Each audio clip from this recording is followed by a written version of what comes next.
This is sacred work that we're doing. We're offering up the next generation of leaders and people who hopefully will be able to have the tools to meet the social and environmental challenges of our time. The first thing that it's important for us to acknowledge is that, you know, as the deep equity work begins and the youth equity stewardship work begins with this group of 100 young people from all the high schools, is that, for one, we know that equity work around inclusion has been going on in Chandler School District for a long time. You're very eloquent, you're saying like that. It's really about us. It's also really important to kind of acknowledge that the deep equity work itself, so the adult PD and the youth equity stewardship work, it didn't really kick in because of a response or to incidences that have happened in the community. This conversation was happening long before. To me, equity means everyone has the correct opportunity and resources in order to succeed.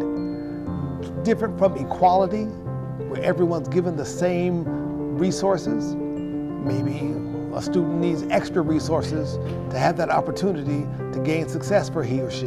In a world that often reminds us that we can be really hurtful to one another, and that this world is full of pain and struggle and challenge, that there is an element of beauty that we can recognize within ourselves and within one another and within our environment. A big part of this conversation tends to fall on race, but we also want to embrace the idea of a wide lens of difference. So we talk about gender differences, we talk about differences in economic status, we talk about different sexual orientations, faith, ability.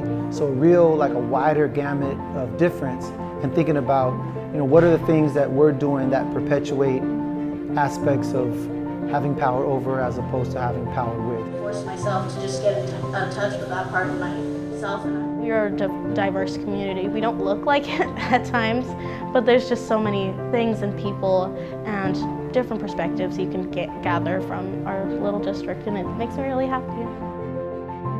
Often we think that we're colorblind to our students, or we think that we create culture-safe zones within our classroom, and we don't really realize that our classroom comes with a lot of culture. It's a lot about self-reflection. It's about understanding how we are both have the capacity to be change agents, but we also have, as individuals, have the capacity to be kind of perpetuating the inequities in education. And so a lot of this is about starting with the individual, but then really looking at how our work happens as change agents. So for teachers, you're looking at, we're doing the work of grassroots change from the personal to the professional to the organizational, and then really looking at what our role is as change agents in society. And for the youth, the youth equity stewards, they're really going to be prepared. I think they're going to have language that's in alignment with the stuff that adults are doing, but they're also going to be really prepared to be change agents in their buildings. And they're also going to be prepared to educate adults. You know, and I love that part of this, that we're kind of flipping the script in some ways. We're getting kids ready to really teach adults how to do their job better. Whoa, you're ready to have this conversation.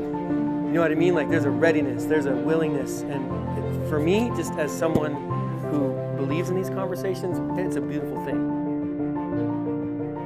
Equity for me as a Latina working in Chandler Unified School District means that we are providing our families and students with a safe place to learn, where they feel valued, supported, included. As a principal, I'm at the helm of making sure that I'm hiring diverse staff that are in it to win it for our students, that we're providing opportunities for our students, not only educationally, but looking at the social, emotional, and empowering and educating our parents as well, so they can support their students and support us as a school. I teach because of equity. I became a teacher because I saw, inequities in the classroom as a student in public schools. So getting into teaching was to change how things are in the communities and really change lives for kids and their families. And so this whole movement in equity, I think, is a great place to start. We need to start leveling that playing field and making things much better for kids and their families. So